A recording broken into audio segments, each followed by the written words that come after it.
All right, Coach. Two tough games this weekend. Thursday against Ball State. We'll start with that one. Talk about what happened in the game. It was a 2-1 loss late, but the second half was pretty much dominated by you guys. Julia especially had an unbelievable half, probably the best I've seen her play her whole time here. So talk a little bit about that game on Thursday against Ball State. Obviously not the result we're looking for, but really as a staff, ecstatic the way we played. Against obviously one of the top teams. There's a reason they won the conference the last 2 years. A tough team to break down, and I thought we did a fantastic job playing our style and doing what we wanted to do. Got down with a goal early, found a way to fight back. But again, less than 2 minutes conceding again the game winner to them is tough. It's pretty simple. We gave up 3 corners. They hit the post and scored on 2. I think we knew that was a big issue, or it is a big issue for us, and I think we've got to address that moving forward. But again, it's you this time of year you want to be playing your best, and it's hard to really fault the girls to say that they're not.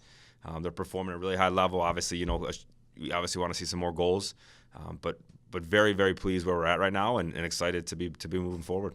Maura, what did you see in the second half against Ball State? Obviously, Julia was really good, but it seemed like the whole team played well in that second half. Just didn't get the bounces that you needed to win that game. But what did you see from the team that kind of was exciting moving on late in the season?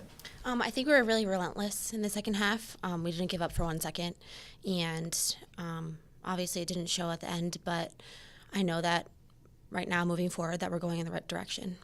Coach, Sunday, come back and get an overtime win, an exciting game on Senior Day. Talk about what you saw from your team on Sunday, the resiliency again to come out with a result that, you've kind of been, in some of those close games this year, you kind of been lacking the result, but this one, sure, yeah. You guys came through with a great goal by Maura. Talk a little bit about Sunday's game. Another great performance, start to finish in this one as well. A couple areas you obviously want to be cleaner in, some chances that you would kind of expect us to typically score. But again, I think, we mentioned to the girls, like a lesser team, that affects them, and they put their heads down and like, oh, here we go again, and there was never that moment, right? Even going to overtime, Miami made things tough. A lot of numbers behind the ball, tough to get in behind them, and then the big clearances from them. We'd have to kind of do it all over again, but we stuck to the task. No, we didn't waver at all, and we found a way to get a result. And I think it speaks to the versatility of our players. Mo in particular, Casey was saying, hey, what about throwing her up top? The game is kind of calling for it. And you would have thought she's been playing up there all year with the run she made and then the quality of the finish. So I think not only her versatility, you get Caitlin, Kara being able to play up top as well, moving Jules all over the midfield. We have a lot of versatility, in that 10 through 13 players, which helps us. But at the end of the day, you need this time of year, you need your big players to step up. And I think Jules did on Thursday and absolutely Mo did on Sunday. Getting thrown up top, on Sunday, or was that just something you got to do? You need to win the game, and you're going to do whatever it takes, basically, at this time of the season, especially on the Senior Day. Yeah, of course. I mean, I've never played forward in my life, but Burke and Casey just told me to play how I played, and that's what I did, and we were successful at it. And I have to give all the credit to my team. I wouldn't be where I am right now today without them. So, Coach, how important was this Senior Day? I know for you, it was your first, recruiting class as head coach. 3 big-time players for you, and they've really made an impact on this whole program. How kind of emotional and fun was it for you on Sunday for Senior Day? The fun's afterwards, right? after the result. But it's an emotional time just because of, like you said, these are 3 players that are not only impact players, but have changed the culture of this program and taken it to a new level. And they're going to dearly be missed. But again, you being here for 4 years, Mo being here for 3 of that, you go through all the ups and downs and you do it together. And they've been here from essentially day one. So it's always tough to see that group. But the exciting thing I think here, and I think this group knows it, I think we're far from done. How was Senior Day for you? Talk a little bit about the emotion, and then obviously you capped it with a goal, to win it, which had to have been the best feeling ever. Talk about your Senior Day. Yeah, words can't really describe the feeling. It was very enjoyable, especially to score on my Senior Day and in front of my friends, my best friends, my family. It's going to be a memory I'll cherish forever. Are you guys hoping to take that result against Miami and all that emotion that went into Sunday and kind of propel you into the MAC tournament, make another run and hopefully win another MAC championship in your senior season? Of course. I feel like we're playing at a very high level right now, and we're really confident, especially after the win on Sunday. So I feel like we're going to put in a decent effort. Coach, talk a little bit about Morris' play and Jules' play. What do you see from them? How are they kind of taking the role of, taking over games for you? She scored a game-winning goal. Jules scored the goal on Thursday. How are they kind of taking over for you? Your senior leaders taking over. You said it before that you look at your seniors and they've been stepping up when they need to. I think the biggest compliment to them both is we moved both of them around. We even threw Jules up top a little bit on Sunday as well. And the instruction to both of them was the same. Because we obviously very specific on how we ask our forwards to play and what we're looking for them to do. For Jules and for Mo, it was different. It was play how you play. Because at the end of the day, what we wanted was them on the ball as much as possible. So all we're trying to do is move them around to get them on the ball. And what a luxury it is for a coaching staff when you have two players of this quality that are so confident on the ball, so dangerous, that you're literally trying to game plan just to get them the ball as much as possible because you know how special they can be.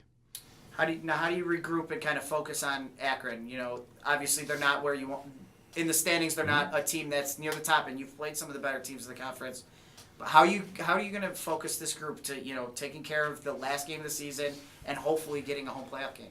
Well, this group, should know that records don't really mean anything.